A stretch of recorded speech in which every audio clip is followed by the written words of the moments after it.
Entonces, perdón, retomo el hilo. Decía que estamos intentando presentarles a ustedes trayectorias de pensamiento de autores y autoras que a los ojos de ustedes, hablando de ver y mirar, pueden parecerles una cosa, pero que nosotros y nosotras los invitamos desde el equipo docente a profundizar. Hubo alguien, me resultó muy interesante el comentario, que había pensado que Aimé Césaire, el poeta africano, autorreconocido como negro africano, es sus palabras, era una persona blanca y se sorprendió al comprender que no lo era. Y al mismo tiempo también al revés, digo, uno puede ver en una persona por alguna mirada que uno le pone ciertos atributos que a lo mejor esa persona sea muchísimo más compleja de lo que nosotros y nosotras podemos ver o comprender. Entonces siempre hay una invitación a que ustedes, dentro de lo que puedan y quieran, hagan un recorrido biográfico, se enteren, busquen imágenes para ver y profundizar también atrás de las imágenes. En el collage que vimos de Alta Clase había puesto las fotos de distintos autores y autoras, inclusive había puesto la foto de Trevisace, que es una de las autoras que ahora vamos a visitar. Supongo que Alta Clase había visto en el programa el nombre y lo buscó. No sé si ya lo conocías de antes, Romy, pero bueno, en cualquier caso, notamos que habías identificado la imagen. ¿Querés decir algo? No, por suerte no la conocía. Buenísimo, menos mal que todavía tenemos novedad. Mal. Menos mal. Entonces, lo que estoy queriendo decir con esto que estoy diciendo ahora es que también relacionándolo con el pensamiento que varias y varios de ustedes ofrecieron acerca de que les suena que la materia tiene un contenido bastante diverso y que quizás les sea difícil asirlo, agarrarlo, trabajarlo, nuestra propuesta es que se vayan adentrando en la medida de lo posible y de lo que ustedes puedan ir procesando. Por eso decimos que hay un mínimo con el cual creemos que nos comprendemos y un máximo que no sabemos dónde es tocar el cielo con los pies. Ese collage que ustedes vieron antes lo hice yo y lo hice el año pasado cuando iniciamos la cursada, porque estaba un poco con esta noción de que estaba siendo todo muy complicado y que igual nos podíamos permitir la imaginación de hacer algo que puede parecer raro o contradictorio, como es tocar el cielo con los pies, o algo que puede ser inimaginable. Entonces, en el sentido de lo inimaginable, siempre las y los invitamos a autoprovocarse a seguir pensando. Las dos autoras sobre las que vamos a hablar ahora son Trevisace, que enseguida lo va a tomar Julie Goldman, y Apfel Margolin. Y lo que ustedes se van a encontrar cuando vean la guía 2 es que estos dos textos son los que están listados. En la guía 2 hay una serie de consignas de las cuales tienen que elegir una y que básicamente es mirar. Para la clase que viene hay que mirar. Pusimos 4 propuestas que son audiovisuales o filmes y lo que les pedimos es que miren y piensen y sientan y se vinculen con el contenido. A la vez, al final de la guía 2 hay una lista que es primero los 2 textos que en su idioma podría ser los textos obligatorios y para nosotros son los recomendados. Después hay una serie de textos que ya los vamos perfilando por si los quieren ir mirando o viendo. Y después otros textos más por si las dudas. Todo eso igual ya lo tenían en el programa, simplemente que acá están todos los links, que era algo que Fernando había preguntado la vez pasada. Nosotras éramos conscientes de que no estaba todo listo, porque también siempre nos damos como un margencito para volver a pensar, pero definido el margencito, ya tienen la lista con sus respectivos links.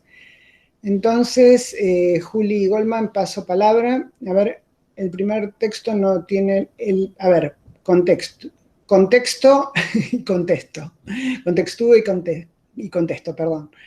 Sí se está grabando, así que creo que Mati ya empezó la grabación.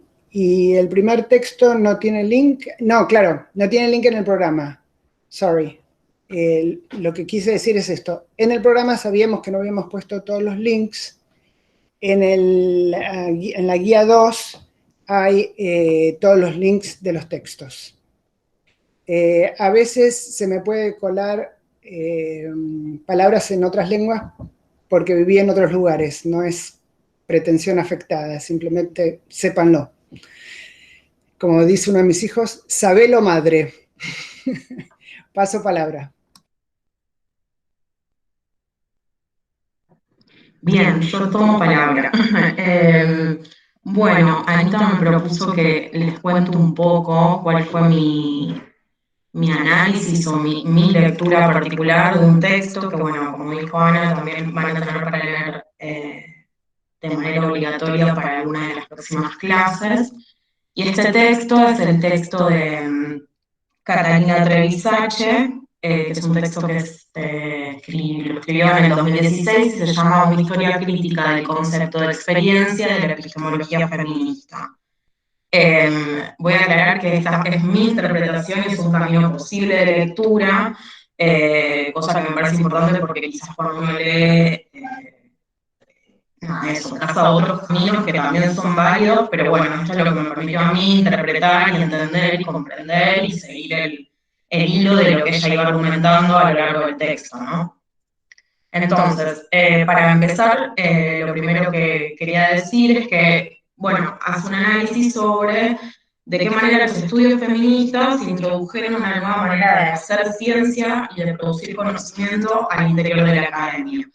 Para eso, hace referencia que en los años 70 y 80 hubo una posibilidad de acceso del movimiento feminista en general y los estudios de género en particular hacia lo que se consideran los centros de producción de conocimiento como las universidades o la academia, ¿no? La autora aclara que más allá de estos contextos distintos donde se produjo donde se produjeron estos movimientos, existió un denominador común que fue instaurar una perspectiva crítica respecto a la producción de conocimiento. Entonces, por ahora tenemos, por un lado, que los estudios de género introdujeron dentro de la academia una nueva manera de hacer ciencia y de producir conocimiento a partir de una perspectiva crítica. ¿Sí? Para adentrarnos y ver un poco qué quiere decir esta nueva manera de hacer ciencia, vamos a ver de qué manera, cuál era la perspectiva que imperaba hasta la época, o sea, la predominante, la hegemónica, que predominó hasta mediados de lo que fue el siglo XX. Para eso voy a compartir pantalla, que es presentar ahora, ¿no, Mati? Sí. Bueno, no suelo hacer estas cosas, entonces yo puedo presentar ahora toda tu pantalla. Perdón, ahora ahí. Ahí lo ven, ¿no? Yo no los veo a ustedes, pero lo ven. Sí, sí, ahí se ve. Sí. Perfecto. Bueno, cualquier cosa...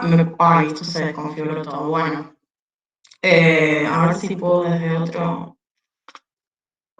Voy a intentar, perdón, una pestaña. Acá. Bien.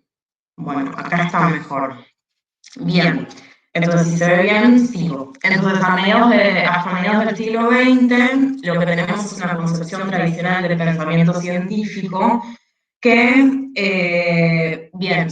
se asentaba sobre lo que es una afirmación, que es que la ciencia es la forma más legítima de producir conocimiento. Y yo, aparte de más legítima, diría la única, ¿no? La única legitimada para acceder a un saber. Y esta afirmación se sostiene sobre algunos supuestos que son varios y diversos, pero bueno, yo hundiré estos que me parecen los más importantes. El primero dice: el conocimiento parte de una perspectiva objetiva y neutral. Entonces, esto plantea que el supuesto de objetividad, esto quiere decir que existe una distancia entre lo que es el sujeto que va a conocer y el objeto de estudio que va a conocer. Entonces, el sujeto cuenta con la posibilidad de adquirir como una neutralidad a la hora de conocer algo externo a sí mismo, ¿no?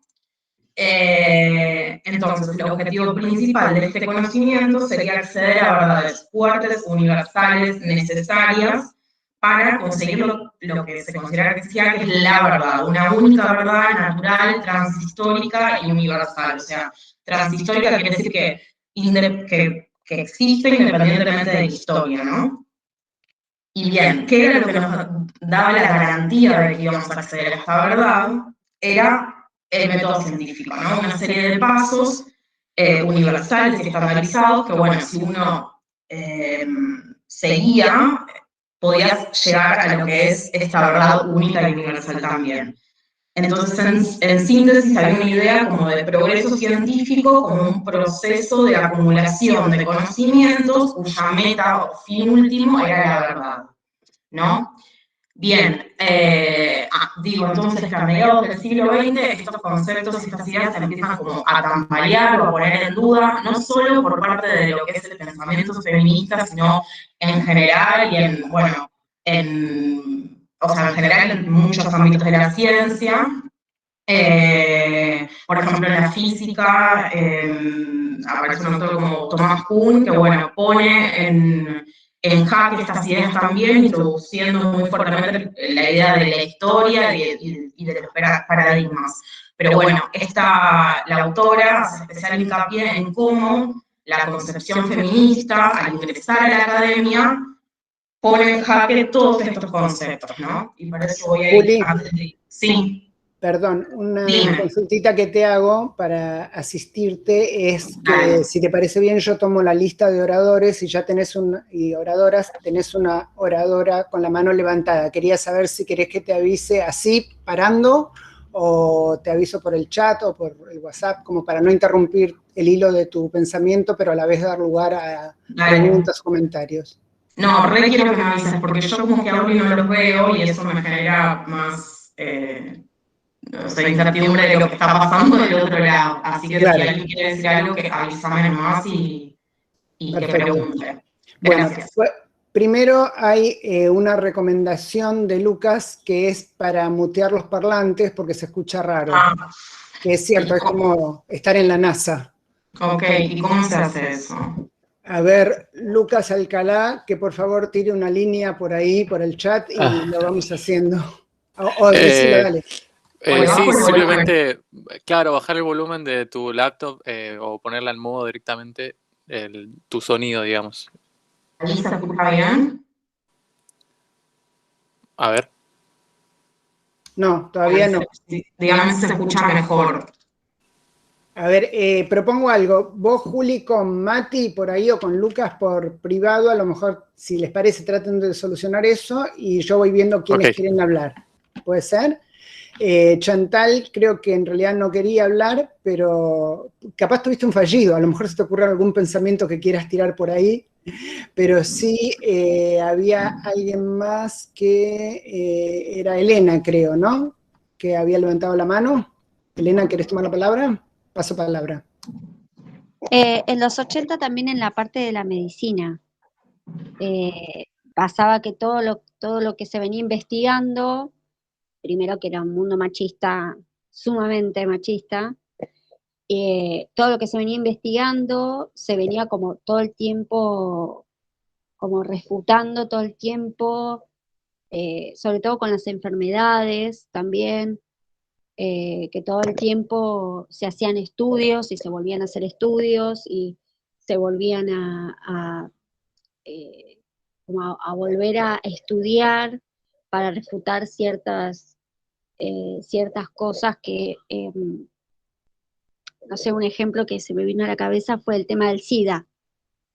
El SIDA, la gente, el común de la gente no creía que fuera transmisión hombre-mujer. Y los científicos trataban de ver de dónde venía, que no venía solamente de los gays. Bueno, en ese momento todos los estudios estaban basados en eso, en que se transmitía solamente entre los gays. Y el público general decía, no, ¿cómo se van a transmitir entre mujeres? O sea, entre mujer y hombre, perdón. Me vino a la cabeza eso, no sé si está bien.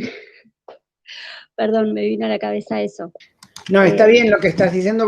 Voy a hilar un poquito yo y enseguida le paso la palabra a Juli cuando ella pueda retomar, o si Juli vos estás lista y querés contestar vos esto, empezás vos. No, no escuché porque estaba buscando, no sé si ahí se escucha mejor. Dale. Entonces, sí, se escucha mejor, buenísimo, solucionamos algo. Ahora tenés el mudo, el micrófono, pero tomo este comentario de Elena y te vuelvo a pasar la palabra a vos.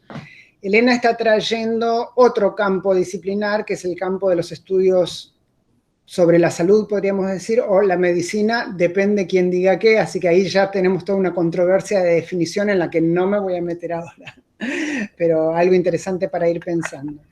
Y el ejemplo concreto que pensó es que en el momento en que se identifica el SIDA y se comienza a tratar de comprender qué es, cómo se transmite, había una serie de supuestos que ahora yo voy a llamar del sentido común, que en definitiva estuvieron en disputa y se fue pudiendo aportar otro tipo de información a lo largo que fue pasando el tiempo, y ahí sí cabría hacer una relación con lo que vos estás trabajando, simplemente porque conozco un poquitito así chiquito de esa área y justo de ese ejemplo, de precisamente lo que vos vas a comentar ahora, que es la voz de quienes están directamente afectados, en este caso, por una enfermedad de este tipo, porque mucho de lo que se fue pudiendo poner en cuestión en ese campo de estudios singular vino también a partir de la participación de personas directamente involucradas, sea aquellos que sufrían la enfermedad como familiares o agentes comunitarios. Entonces, sí hago yo explícitamente esa ligación, aunque no fue exactamente lo que dijo Elena, pero tiro un poco de ese piolín, que es el piolín al que vamos hoy. Y también es interesante pensar que donde nos estamos metiendo ahora, que es ver qué es esto de la ciencia, qué otros conocimientos hay, estas cuestiones, es un campo complejo en donde, como aquel que mira el 6 y aquel que mira el 9, es posible que haya, incluso entre nosotros mismos y entre los autores y autoras que leamos, posiciones diferentes. Un ejemplo que sí voy a dar, y lo voy a hilar con lo que vimos en la primera parte de la clase, es en la definición que les dimos para leer del catalán Josep Ferrater Mora. Hay un trazo de algo que hoy no profundizamos, pero que es el cuestionamiento que hizo el conocimiento que después tomó el nombre de científico y moderno, la interpelación que ese tipo de conocimiento hizo de un tipo de conocimiento que en ese momento era un conocimiento dogmático, que era el conocimiento de la institución Iglesia Católica. Ahora yo no estoy hablando de la creencia, de si alguien cree en Dios o no cree en Dios, eso es otro tema. Estoy hablando, sí, de una institución, una organización que en determinado momento de la historia del mundo ocupó un lugar preponderante y que tuvo ciertamente conductas, por lo menos autoritarias, y bueno, hay otras más que podemos explorar en otro momento. Ahora simplemente voy a decir eso para decir, si ustedes releen la definición de Ferrater Mora, hay un trazo que no lo desplegamos hoy del todo, que es justamente eso, que es, en algún momento de la historia de Europa sobre todo, se empezó a poner en cuestión que la única forma de conocer fuera las formas avaladas por la institución de la Iglesia Católica. Hubo pujas muy fuertes, tanto que algunas personas fueron asesinadas por ese tipo de pujas sobre el conocimiento, además de otros asesinatos por otras cuestiones, obviamente, y parte de lo que ocurre ahí es una lucha entre lo que después se institucionaliza como una ciencia muy cerrada, que era de lo que estaba hablando Julia ahora, pero que en el momento de esa puja histórica de la que yo estoy hablando, que es, por ubicarla con los términos que más comúnmente usamos, la Europa medieval y a posteriori, ahí lo que después se hace institucionalizado, muy dogmático y muy cerrado, en realidad era lo que, si se quiere, nuevo conocimiento, o un conocimiento que estaba interpelando ese conocimiento autoritario. Todo esto lo traigo también para que confirmemos y retomemos el hilo que trajo la profesora Goldman recién, que era la noción de que en algún momento este tipo de conocimiento científico se institucionalizó como un conocimiento transhistórico, o sea, válido en cualquier momento y lugar. Hay otros que dicen que en vez de transhistórico más bien sería ahistórico, o sea, sin ponderar la historia, y que lo que estamos poniendo ahora en cuestión a través de esta mirada de Trevisache es en qué momento en algunas de estas ciencias que hoy llamamos humanas y sociales se produjo un tipo de dislocamiento que fue traído por esta forma que ahora va a presentar Julia. Hasta ahí lo que acabo de decir, ¿fue como un gran trabalenguas o pudieron seguir la hilación que fui haciendo entre lo que acaba de decir Julia y lo que vimos en la primera hora de la clase de hoy? Si alguien no entiende nada, ponga al costado no entendí nada, empecemos de nuevo, vamos de nuevo, que no hay problema. O si hay algún otro comentario. Jennifer aporta el ejemplo del mal de Chagas, no sé si querés hablar un poquitito de eso, pasamos la palabra a Jennifer y si no vamos con Juli.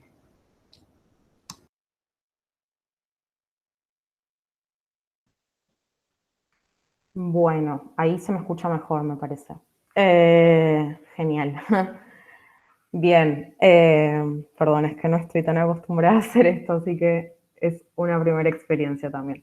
Bueno, cuestión, estábamos en que, bueno, retomando un poco la idea, no me acuerdo ya quién lo trajo por la cuestión del auricular y todo, pero sí, de que claramente no, o sea, se deslegitima el saber, por ejemplo, en cuanto a la medicina respecto al paciente, ¿no? Por traer otro ejemplo, como el que tiene el saber es el médico y el paciente o la persona que es atendida quizás hasta no tendría ningún tipo de saber respecto a lo que es su enfermedad. Eso por traer un ejemplo, ¿no? Pero volviendo un poco a lo que venía planteando, vamos a ver, presentar de nuevo. A ver,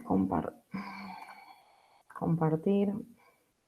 Ahí estoy, compartiendo pantalla, ¿no? Ahí voy. Sí, sí. Bien, yo estoy acá y querría poner...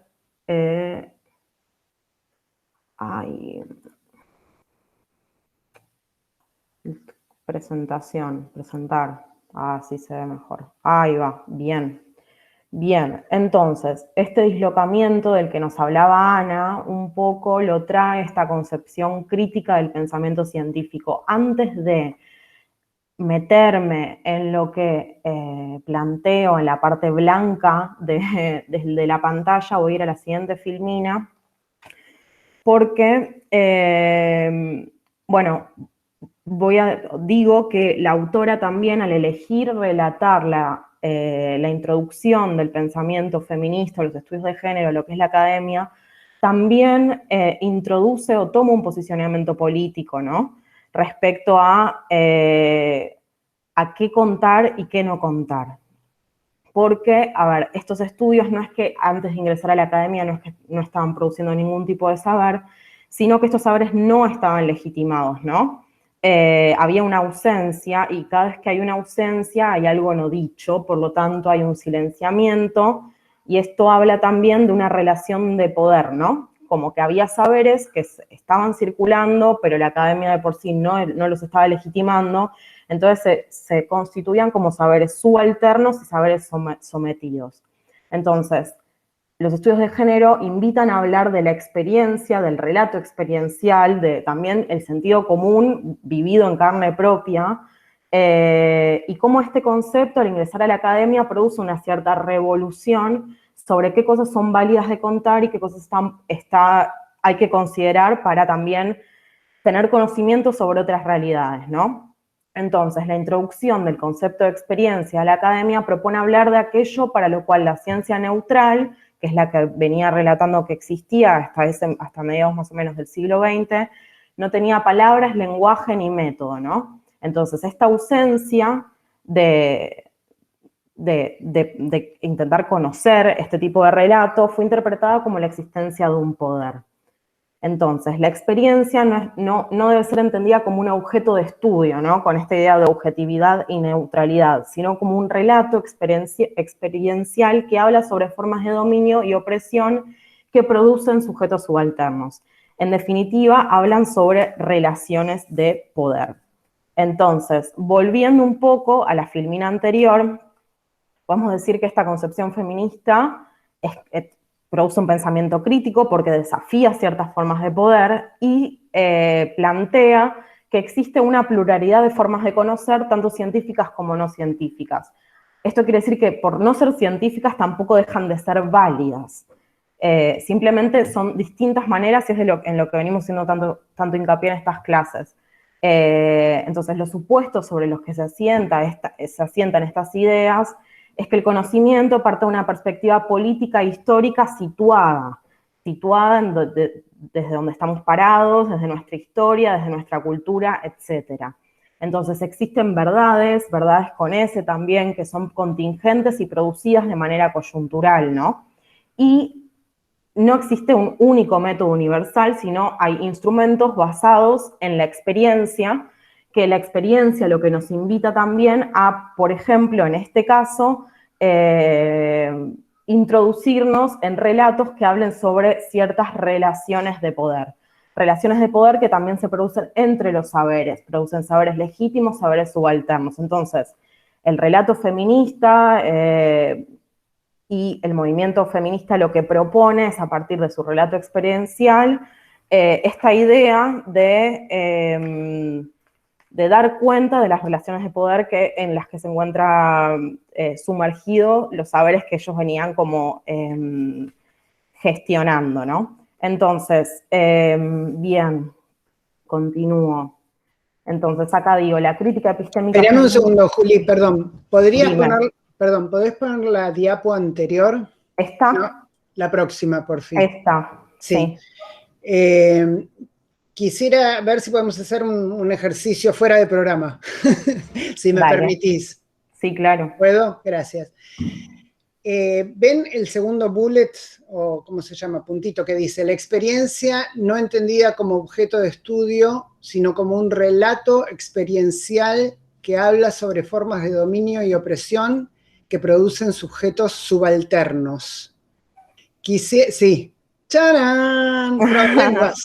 Entonces, para tirar del trabalenguas, y acá, si puedo insistir, voy a poner la regla de asamblea que puse la otra vez, que dentro de lo posible tomen la palabra aquellos y aquellas que todavía no hayan hablado, igual si no, todo bien. Déjame la pantalla. Perfecto. Perdón, ya voy de nuevo. Por favor, gracias. A ver, esperen que alguien me está pidiendo entrar. Ahí va. Bueno, entonces vamos de nuevo con el segundo punto de esta pantalla, que es un punto denso e importante e interesante. Acá yo voy a volver a leer lo que dice. Dice: la experiencia no entendida, o sea, cuando uno a veces escribe así, lo hace un poquitito cortito, pero le faltaría el verbo. Sería: la experiencia no es entendida. No es una crítica, Juli, es para decir que a veces cuando uno hace los bullets, lo hace sintético, pero estoy reponiendo el verbo para que podamos entendernos nomás. La experiencia no es entendida como objeto de estudio. Paremos ahí, porque ahí nos está ya proponiendo esa primera parte del enunciado algo que me parece muy relevante tratar de comprender qué quiere decir. Cualquiera que quiera tomar la palabra y decir lo que le parece que eso quiere decir, adelante. Tomo la palabra. ¿Se me escucha? Sí, perfecto. Sí, dale, perdón, dale. Lo que primero que se me vino a la cabeza es como que la experiencia que uno tiene no es entendida como un contenido a trabajar. En cambio, yo creo que hay que dejar como un espacio para eso que se vive y se vivencia todos los días, para incorporarlo como una parte que se necesita también poder saber y poder transversalizarlo con lo que está dentro del programa oficial. Es lo primero que se me vino a la cabeza. Perfecto, tomamos otros comentarios. Paso palabra. Avanti, quien quiera hablar. Tomo palabra. Yo lo veo, al igual que Marina, como en lugar de experiencia podría ser en base a un testimonio o una persona que cuenta algo personal, pero yo creo que uno se debe basar en las estadísticas, ¿no? No solamente más allá de lo personal. Lo veo así. Paso palabra. Bien, entonces acá hay como, a ver, voy a sintetizar lo que acaban de decir las compañeras. Hay dos nociones diferentes. Una que están tratando de interpretar la primera parte de este enunciado, y lo que dijo la primera compañera es que se hace necesario incorporar, si entendí bien, la experiencia de aquellos quienes están en esa situación, si es que yo entendí bien lo que dijo Marina. Pero a la vez, Micaela recién, si entendí bien, dijo que sin embargo, también sería interesante remitirnos o poder remitirnos a aquello que se podría trabajar desde una estadística descriptiva. Cuando digo estadística descriptiva, acá quiero decir, por ejemplo, cuántos de una X cantidad se pronuncian acerca de una cosa. Como yo dije al principio de la clase, 83% de ustedes, tal cosa. 4 de 70, tal otra cosa. Eso es estadística descriptiva, es un conteo. Hay otro tipo de estadísticas, ahora vamos a dejarlo ahí. Entonces, lo que ahora Julia va a seguir explicando, hay varios... Jennifer Vago se desconectó, yo lo ligué con el texto de Affel. Pero alta clase ya se comió todas las paltas, viejo, no vale.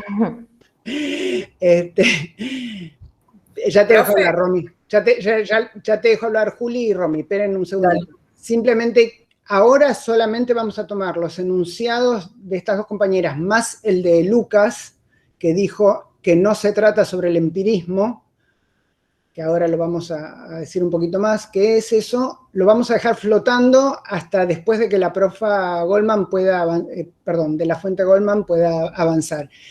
Primero voy a tomar el comentario de Lucas por si Lucas quiere agregar algo a lo que dijiste, que no se trata sobre empirismo, para completar eso. Sí, lo que entiendo que la experiencia no entendida como objeto de estudio quiere decir una alternativa que no se trate sobre empirismo, que el empirismo es el objeto, la experiencia es el objeto de estudio del empirismo. Es decir, que no va por ese lado, sino por otro. Sí, eso que vos acabas de decir es lo que dice Trevisace, que después Julia lo va a seguir explicando, pero igual vamos a dejar flotando también los otros comentarios que se hicieron como para ver si los podemos unir todos. Alta clase, ¿querés decir algo del texto de Marglin?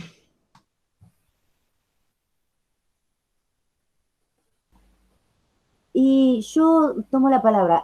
Yo todavía lo estoy leyendo como por placer, así que no tengo como cosas para decir tipo respuesta de parcial.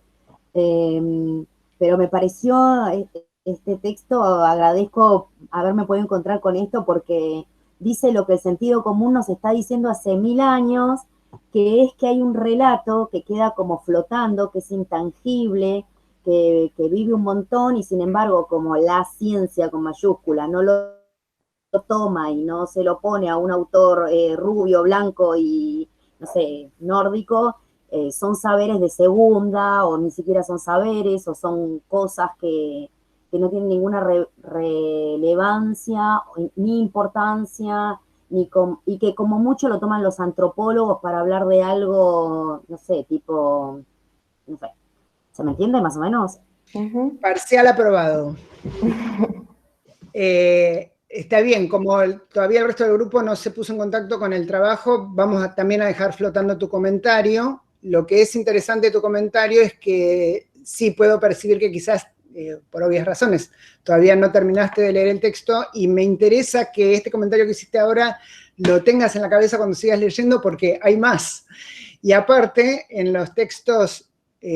¿cómo era? Los textos ampliatorios, pusimos otro texto de ella por las dudas, uno en inglés y uno en castellano, así que si te copás con Affel Marglin, dale nomás. Sabrina está acercando que la experiencia no es definitoria, quizás, en tanto no marca límites pertinentes para generar un objeto de estudio. Sabrina, si querés ampliar sobre eso, tomamos este último comentario antes de volverle a pasar la palabra a la profa de la fuente.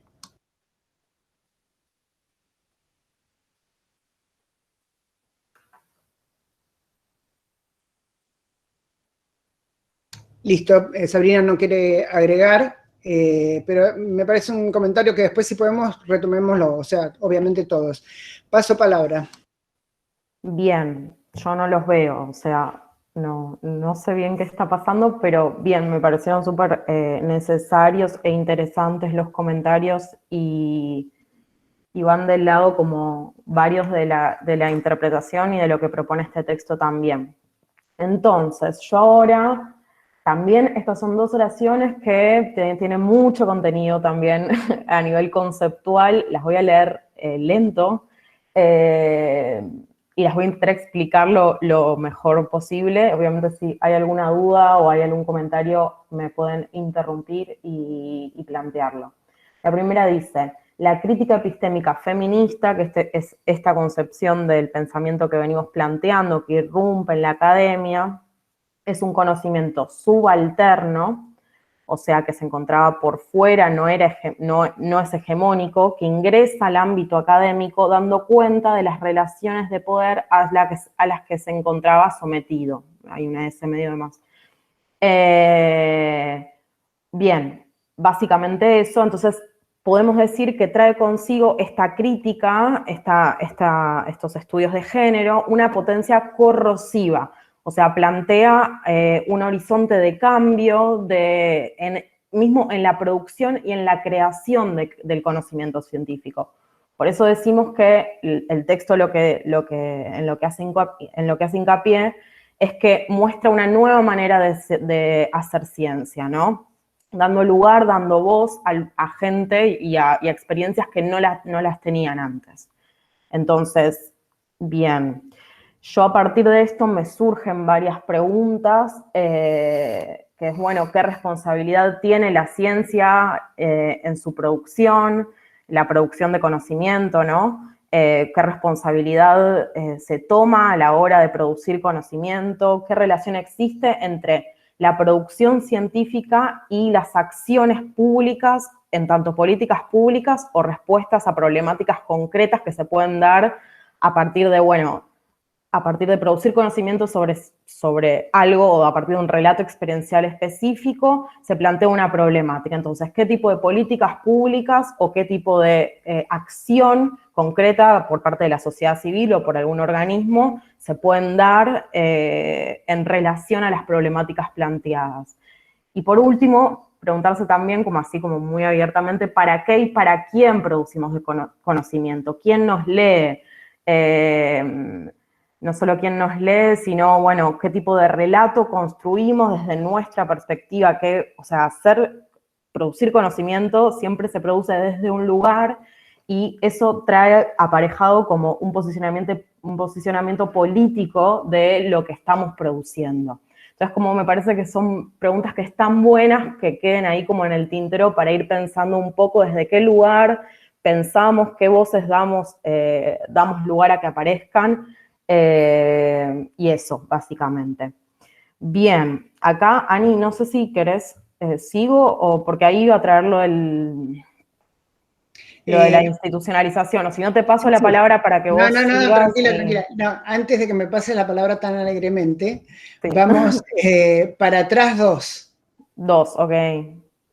No, ¿así? Ahí va, sí, ahí. Volvemos. Perfecto, volvemos a esta que nos está torturando la cabeza. Dale.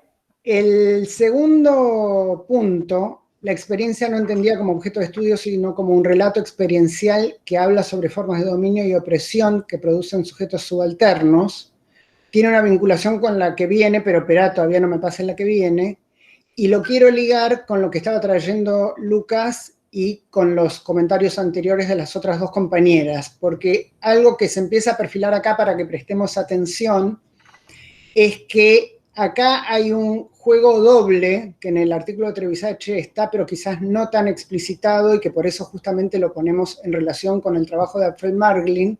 Repito, hay un juego doble, o triple sería, entre contenidos concretos, ahora voy a decir a qué me refiero, o experiencia singular, en este caso serían sinónimos, contenidos concretos o experiencia singular, Lo segundo es concepción sobre el conocimiento, quién lo produce, cómo se produce, para qué. Y lo tercero es más, si se quiere, lo que se suele llamar en la jerga de las ciencias sociales y humanas, la metodología. ¿Cómo hacemos en concreto? ¿Con qué técnicas, con qué procedimientos? Voy a poner esas tres puntas en relación por lo siguiente, porque si bien es cierto que Trevisache está haciendo un fuerte hincapié, correctamente como interpretaba Lucas, en decir, no nos confundamos, que no se trata sobre tomar entonces una experiencia como un objeto y mirarla como un objeto.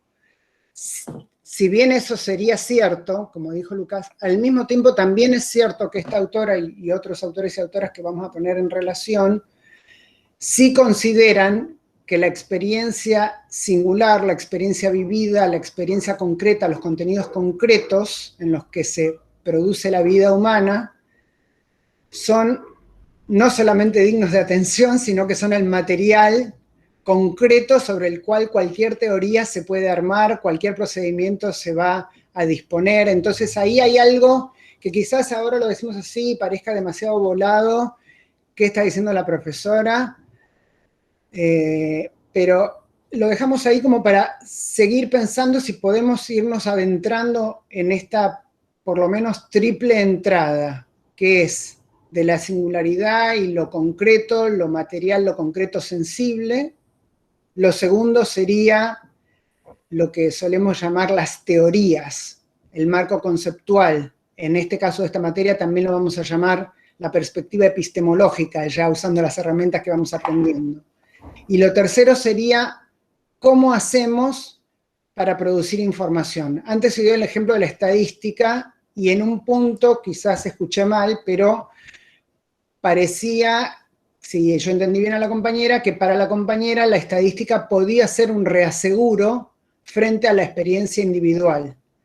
Eso por ahora lo vamos a poner entre signos de pregunta, porque yo me atrevo a decir ahora provocativamente, no necesariamente.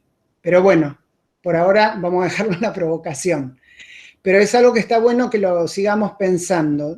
¿Qué nos permite la estadística descriptiva y qué no nos permite? Sí creo, soy firme convencida, porque de hecho muchas veces trabajo así, que ligar distintos tipos de información nos puede ayudar inclusive a ver algo que no veíamos. Una vez en una de las clases que enseñé, que es la cohorte de Matías, justamente hubo el ejemplo. ¿Te acordás, Matías, o no? ¿Querés decirlo vos? ¿No? Dale. Hubo un ejemplo acerca de justamente qué nos podía permitir comprender la asistencia o la inasistencia a clase ligada a la posesión o no de un par de zapatillas. Ahí algo que se comenzó a perfilar en ese encuentro era que tener o no tener zapatillas estaba directamente ligado a asistencia o inasistencia escolar. Estoy hablando de un caso concreto real. Y un poco el pensamiento en ese grupo, en ese momento, fue que sería importante, en todo caso, poder comprender desde un conteo simple, es decir, contar cuántos sí, cuántos no, como para poder entender ese universo de trabajo y ver cuáles son las soluciones posibles a eso, partiendo de suponer, o sea, partiendo de la hipótesis, ahora voy a decir partiendo de suponer, lo voy a decir igual a partiendo de la hipótesis, con alta clase también pensó en el docentismo escolar, bien, digo, uno partió ahí de la hipótesis, partió del supuesto de que esas dos cosas tenían algo que ver, que en principio en el relato que se hacía no aparecían ligadas. Entonces acá sí retomo esta corriente que tiraron antes, no me acuerdo ya si fue Mica o quién lo dijo, ¿quién habló de las estadísticas o Elena? O las dos, no, Mica fue, ¿no? Sí, bien. Sí.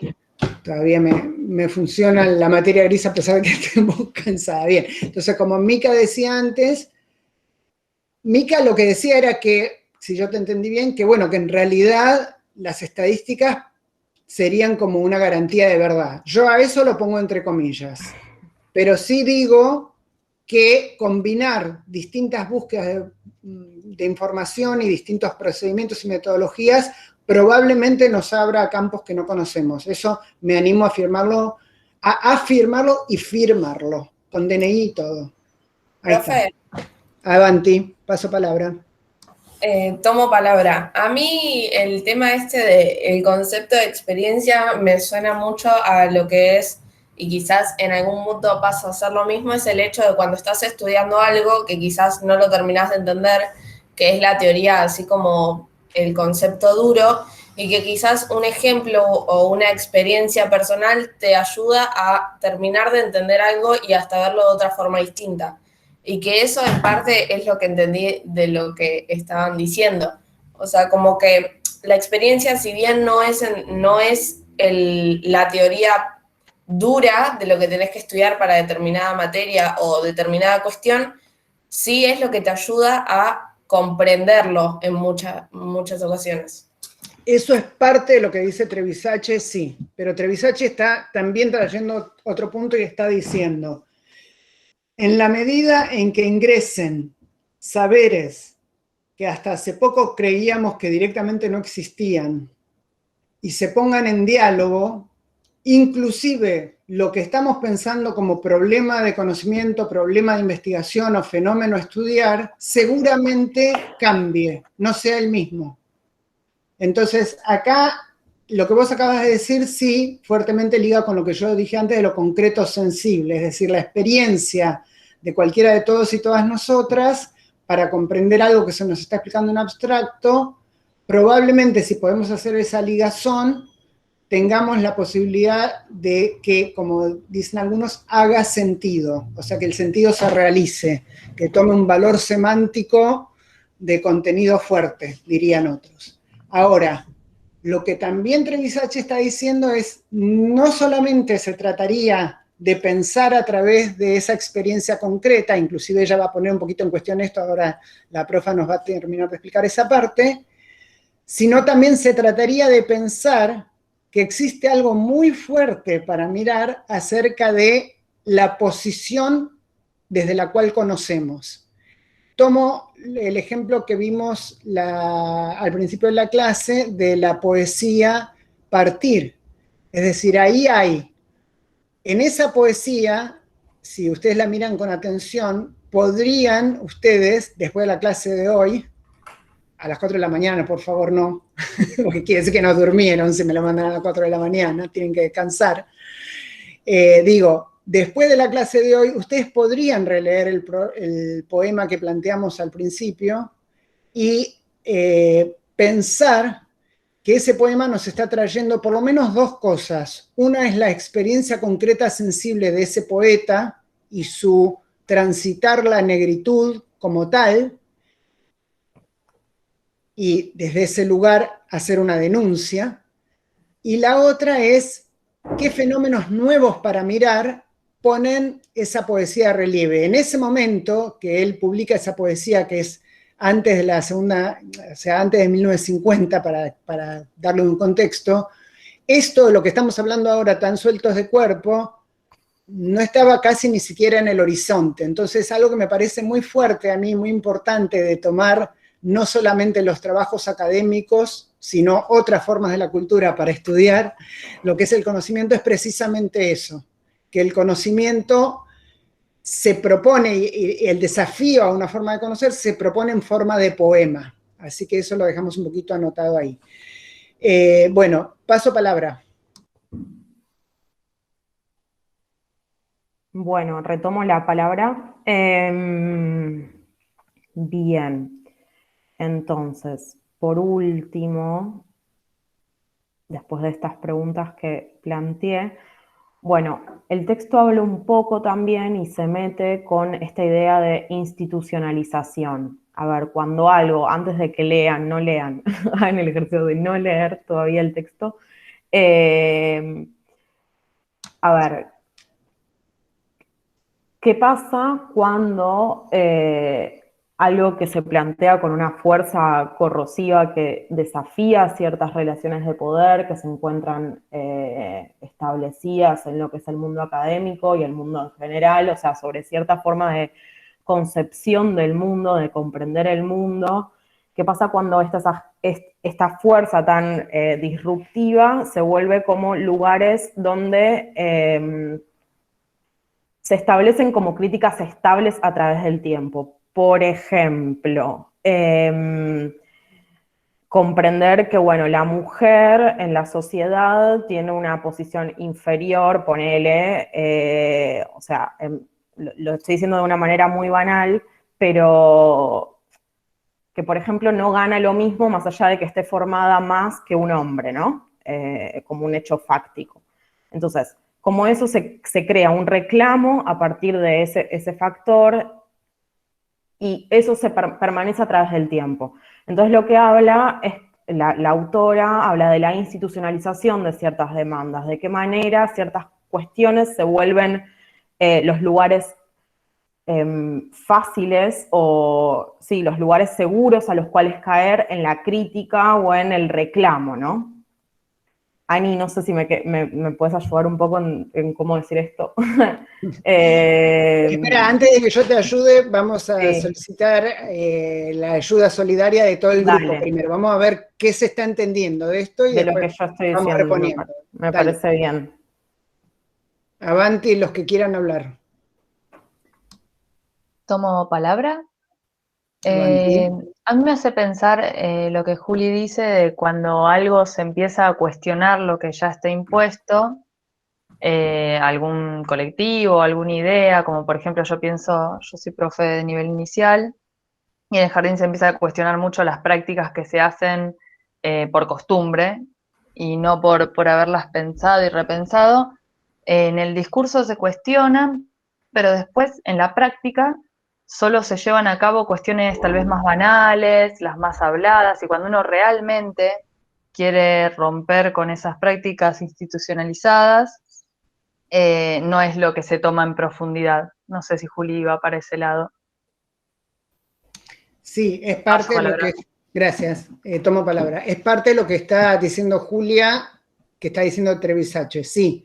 Es decir, una parte de lo que trae el argumento de esta autora es que ella lo trabaja como una especie de riesgo. Existiría un riesgo de hacer entrar algunos conceptos, o como vos dijiste, enunciados, digo yo, o sea, vos dijiste formas de hablar de algo que después no coinciden con la práctica, que al haberse institucionalizado, es decir, formado parte del sistema, quizás se repiten, pero, por ejemplo, la acción concreta podría contradecirlos, o bien se repiten sin que efectivamente nos pongamos a pensar qué quiere decir o por qué eso se acuñó así en su momento y lugar.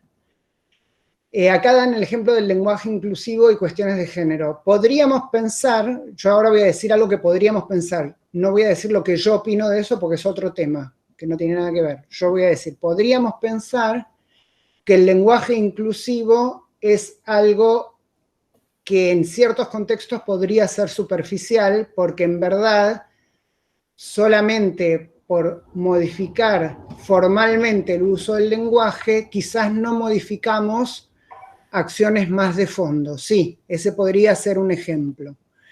Cabe la pregunta opuesta en ese mismo contexto también, con este mismo ejemplo, que sería, ¿acaso el romper con el lenguaje como lo conocemos, por insistencia de por sí, no podría llevarnos también a interpelar el mundo como lo conocemos? Bueno, son como planteo estas dos posibilidades. Marina Coria pregunta si tiene algo que ver con lo instituido y instituyente. Sí. Marina, ¿querés sumar a eso algo? Sí, tenía dudas de esto, pero sí, me pareció que tiene mucha relación, es un concepto que lo trabajé y lo tengo más o menos la materia política y legislación en el profesorado, de lo instituido y lo instituyente, de acuerdo a las instituciones formales y no formales, esto que se puede charlar con todos los que forman parte de esa comunidad e incorporarlo y también con lo que ya está establecido.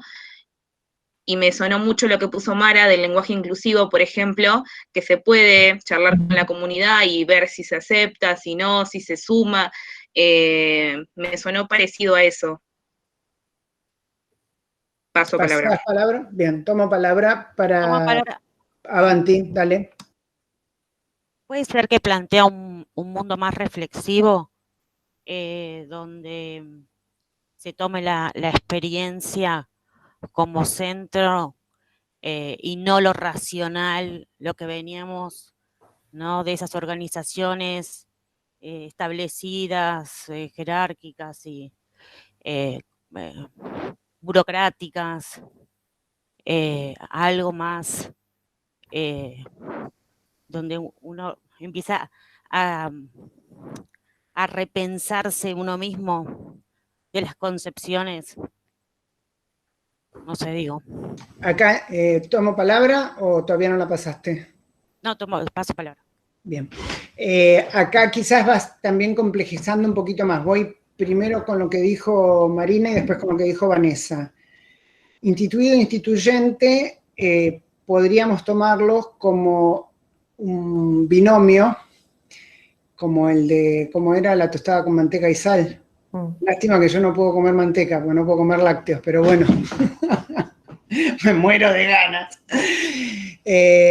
Bien, entonces podríamos tomarlo como un binomio en el cual podríamos pensar que lo instituido, eso es aquello que alcanzó un estatus de concreción y que al haber alcanzado ese estatus de concreción se vuelve una realidad en sí misma, toma un sentido de cosa ya hecha. En cambio, lo instituyente son todas aquellas producciones que dan vueltas permanentemente en nuestros entornos, que están permanentemente en puja con aquello que está instituido y lo reconfiguran de modo constante. Entonces, podría ser, en estas definiciones que yo estoy proponiendo, que pensemos que la, entre comillas, corrección política del uso del lenguaje inclusivo se haya convertido en un instituido sin que por eso haya modificado plenamente las relaciones de desigualdad que ese mismo acto instituyente, que en su momento fue instituyente, esa puja que estaba dando por hacer otro sentido, sin que eso mismo se termine de alcanzar. Ese era el ejemplo que ponía antes la compañera. Ahora, lo que estaba trayendo Vanessa es un poquitito diferente porque se refiere a esa capacidad que tenemos todos y todas de poder reflexionar sobre nuestra propia experiencia. En ese sentido, hay muchos conceptos que podríamos usar como sinónimos para eso que acaba de decir Vanessa. Uno podría ser la autorreflexión, otro es la reflexividad. En el análisis institucional se habla de análisis de la implicación. Entonces, lo que quiero decir es que sí, en este trayecto que nos está compartiendo Julia ahora y que trae Trevisace, hay este lugar para introducir esta noción que trae Vanessa, aunque quizás el artículo no la trabaja exactamente así, pero está bueno que quede ahí también de nuevo flotando como para ver cuando ustedes lo lean, que acuérdense que no es para la vez que viene, es para la otra, pero igual si ya lo quieren leer mañana, buenísimo. Pido palabra. Avanti, paso palabra. A mí me pasó esto de la institucionalización con respecto al parto respetado. El parto respetado está legislado, te lo tienen que respetar por ley, no sé si por ley fija, y en muchos hospitales no se respeta. O sea, no se respeta por más de que esté, como que esté, sale legislado, pero no sé si es legislado. como que está en la norma y muchas veces no se aplica. No se aplica en los hospitales. No sé si está bien el ejemplo. A ver, vamos a tomar algunas de estas cositas. Primero darle las buenas noches a Martín. Espero que cocines algo rico, buenísimo. Vamos tomando el ejemplo ahora sobre el parto que estás dando y podríamos decir que a partir de una sanción legislativa se genera una norma que debería tener aplicación y que en ese sentido podríamos decir que el parto respetado formaría parte de lo que ya está instituido, en el sentido de que entró dentro del espectro del campo dominante. Sin embargo, lo que vos estás diciendo es que, en efecto, el hecho de que exista esa norma no quiere decir que eso ocurra. Esto es un poco diferente a lo que estábamos trabajando. Vos acá estás trayendo otra atención, pero le damos lugar para seguirlo pensando. Acá sería, en realidad, contradicción con la norma. Es un poco diferente, pero va bien que sigamos abriendo. Acá hay un comentario de Lucas. Lucas, ¿querés tomar la palabra? Bueno, sí, por lo que entiendo, me parece que el concepto de negritud puede ser un ejemplo de esto, porque, como dije, podría perpetuar la idea de personas diferentes.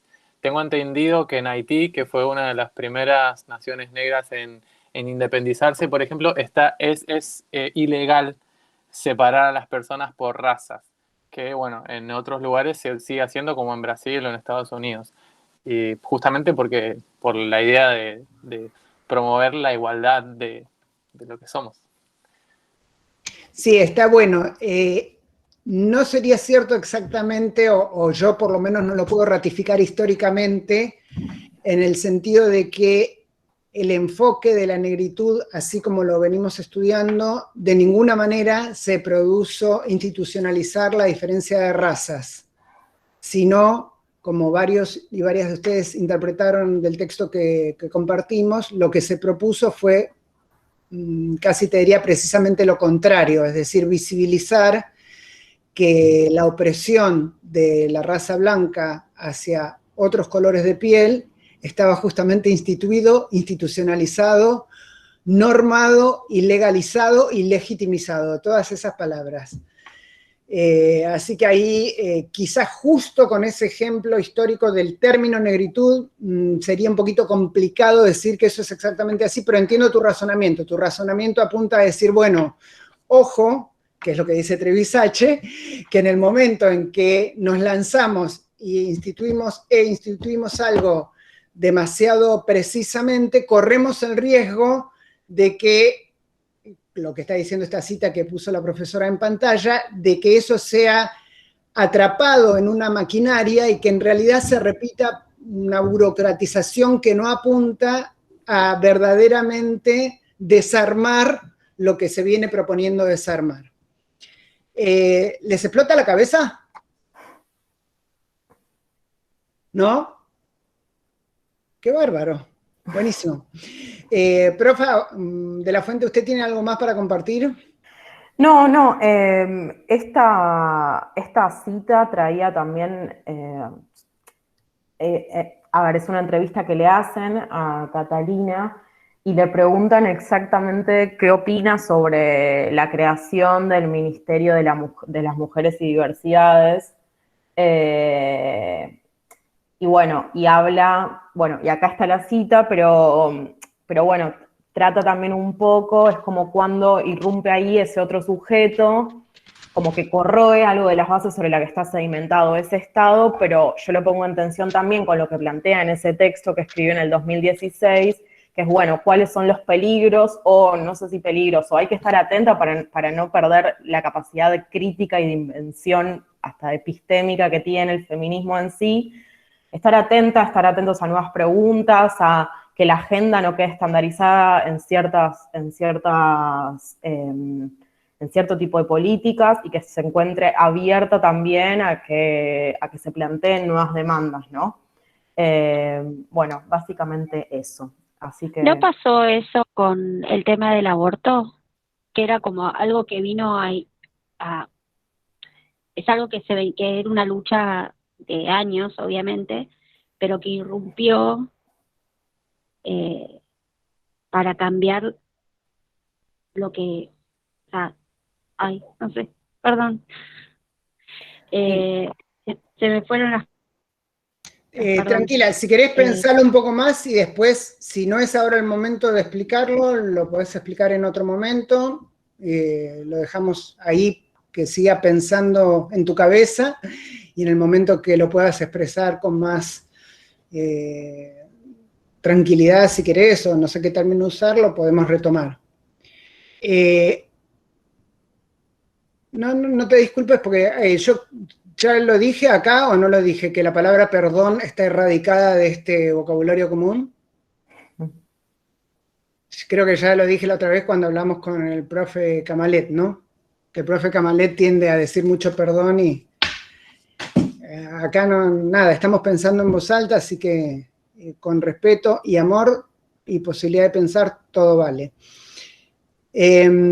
A ver, siendo las 9:07, no me parece adecuado seguir con otra parte de la presentación que estaba a mi cargo y no me molesta tampoco porque, por un lado, las diapos ya las subimos en el aula virtual, ustedes cuando quieran las miran, y además es contenido que vamos a ir trabajando en la clase que viene y la otra, así que tiempo es lo que nos sobra, por suerte.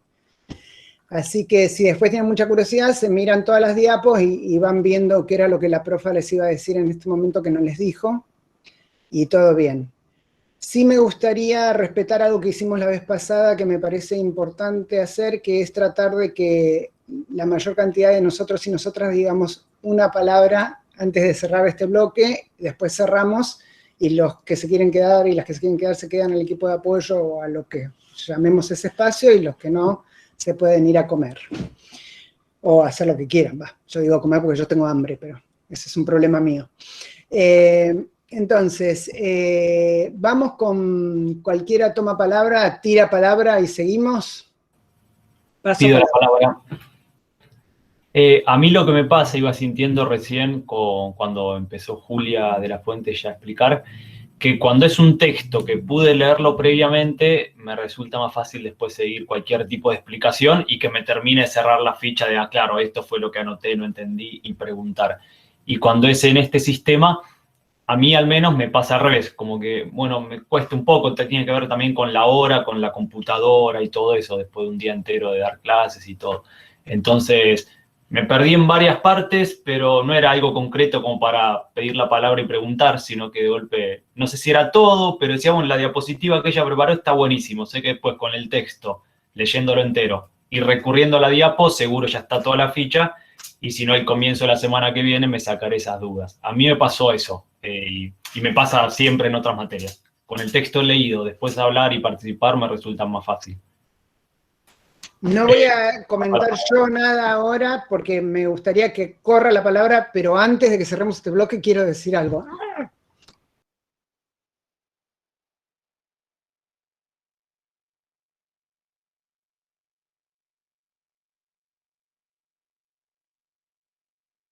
Pido palabra, creo que la palabra sería un poco rompecabezas, pero en el buen sentido.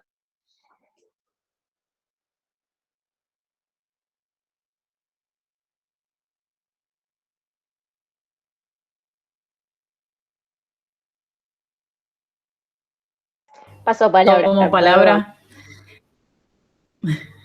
Yo tomo palabra y retomo una palabra que dijo la profe Ana hace un rato, trabalenguas. Así que me llevo eso para reflexionar toda la clase de hoy y adhiero a lo que dijo Mariano, que a mí también me resulta más fácil leerlo previamente y después al análisis a la hora de la clase me resulta mejor como para poder cerrar la idea.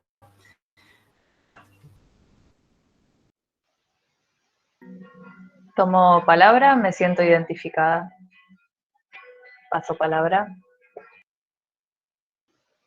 Tomo la palabra. Para mí, multiperspectividad, lo había notado, creo que es una clase donde muchísimos pudimos, los estuve escuchando, pudieron, sobre todo en las imágenes, tener puntos de vista totalmente distintos y todos valederos. Paso palabra, perdón.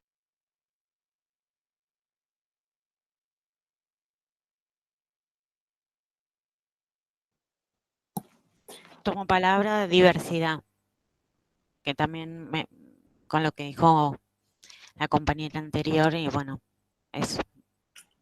Y las diferentes miradas. Paso palabra. Tomo palabra. Hay algo, me quedé con la imagen del nudo, de desanudar una cuestión para generar otros nudos y otras preguntas y otras decisiones a tomar y otros caminos. Paso palabra. Tomo palabra, también me quedé con el nudo como imagen de esta clase porque también lo pienso como atar cabos que vamos teniendo, ¿no? Me quedo con ese nudo que se va sujetando de otros conocimientos que también están viniendo desde otras materias que, bueno, actualmente uno está cursando y se están relacionando un montón. Veo la unión de muchos conocimientos y obviamente la apertura a muchos más. Paso palabra.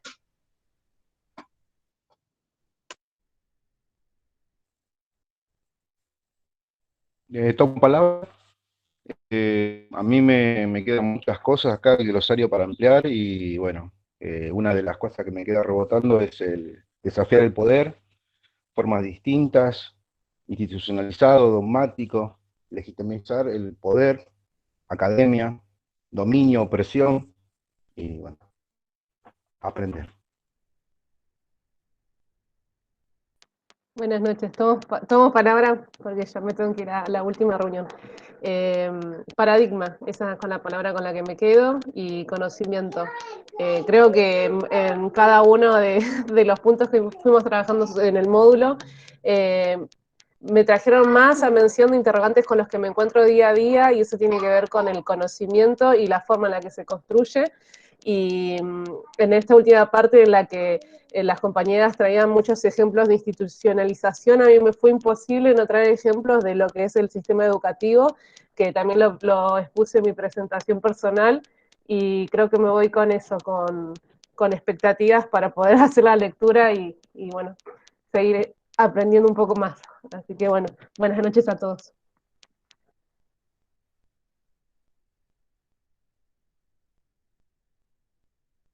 Pido palabra. Ahí Luca Dante dice ver el cielo como un gran collage, diría el flaco, supongo que es Spinetta. Y sí, algo que me resuena mucho de los comentarios que escuché, es algo que vuelvo a ratificar de mis muchos años de trabajo, y es que no todos conocemos y comprendemos de la misma manera, obviamente y por suerte. Y sí es cierto que para algunas personas es mucho mejor si, por ejemplo, nosotros decimos lean sí o sí el texto y después lo vamos a trabajar o no, bueno. Algo que sí les recuerdo de todas maneras es que por eso nosotras habíamos anunciado mucho el tema de usar el programa para que ustedes vayan teniendo la posibilidad de ir viendo lo que viene. De todas maneras, yo ahora no voy a defender ninguna posición, ni si está bien o no está bien dar o no dar el trabajo para leer antes, porque sí lo que vamos haciendo nosotras y nosotros como equipo pedagógico es tratar de que el pulso que vamos llevando sea inclusivo para todo el mundo por ahora. Y sí voy a explicar esto muy brevemente, que es la siguiente racionalidad. Nosotras observamos que había muchas personas, para nuestro gusto, que todavía estaban tratando de ver si podían completar la guía 0, ni que hablar la guía 1, y por eso también tomamos la decisión de que para la guía 2 miren películas. Eso no quiere decir que si ustedes quieren ya pueden comerse las 6 paltas usando la imagen que yo di el primer día, Y eso queda al estómago de cada uno. O sea, sí, yo soy capaz de comerme 6 paltas y creo que me las comería de nuevo. O sea, yo no aprendí nada de eso que me pasó, pero bueno, allá yo. Pero lo que quiero decir con esto es que desde el equipo docente lo que sí tratamos de hacer es tomar las mejores decisiones posibles dentro del contexto que tenemos, que a veces es un poquito complicado explicitarlo todo. Dado que esto surge como una pregunta o incluso como un pedido, que me parece totalmente legítimo, me gusta explicarlo, simplemente para que tratemos de ir comprendiendo entre todos y todas cómo vamos. Justamente un poquito atrás de eso está la idea del equipo de apoyo, de que ustedes directamente como pares de sus pares puedan estar en un espacio compartido y ayudarnos a tomar las mejores decisiones posibles. Eso va a ocurrir dentro de un rato con quien pueda y quiera quedarse. O buscar otras formas. Entiendo que hay algunas personas a las que el equipo de apoyo por ahí no les copa como idea, porque es una representación de, y prefieren hacerlo directamente, perfecto.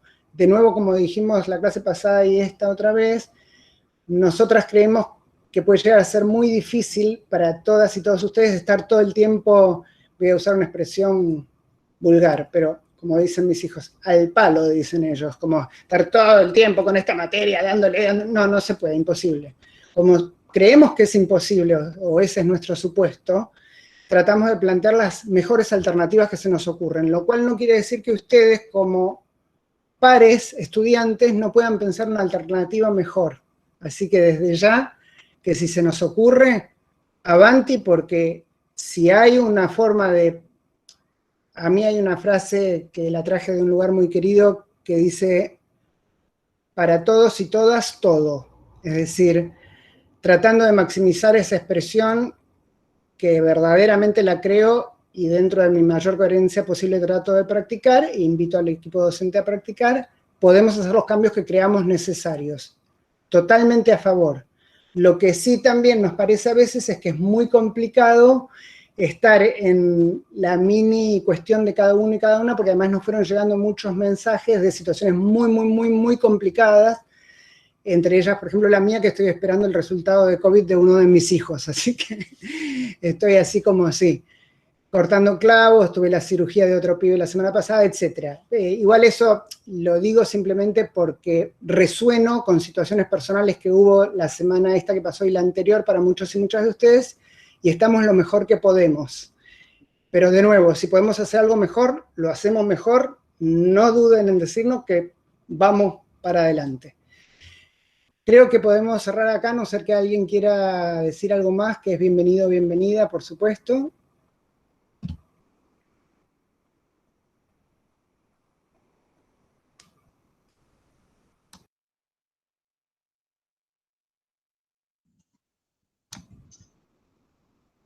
Tenés el mic cerrado, Romy, si estabas queriendo decir algo.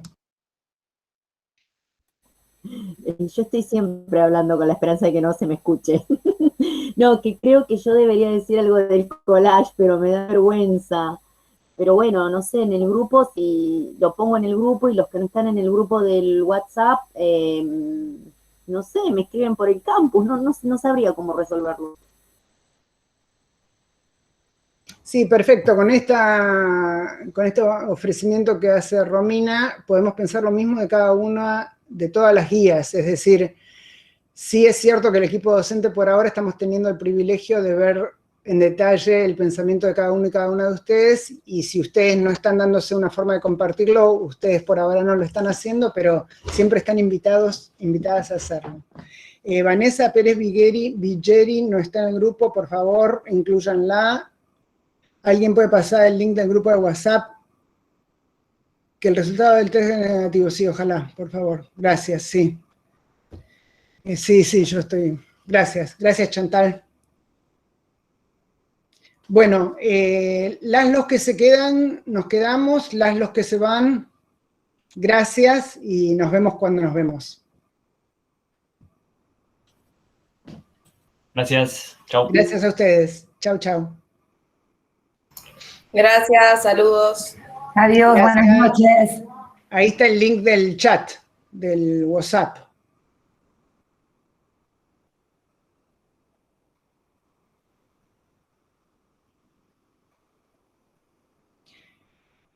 Mati, Profe, sí, yo me tengo que ir, porque me tengo que ir a cocinar. sí, Así que hoy no estoy, el lunes que viene sí voy a estar en el grupo de apoyo. fenómeno, eso como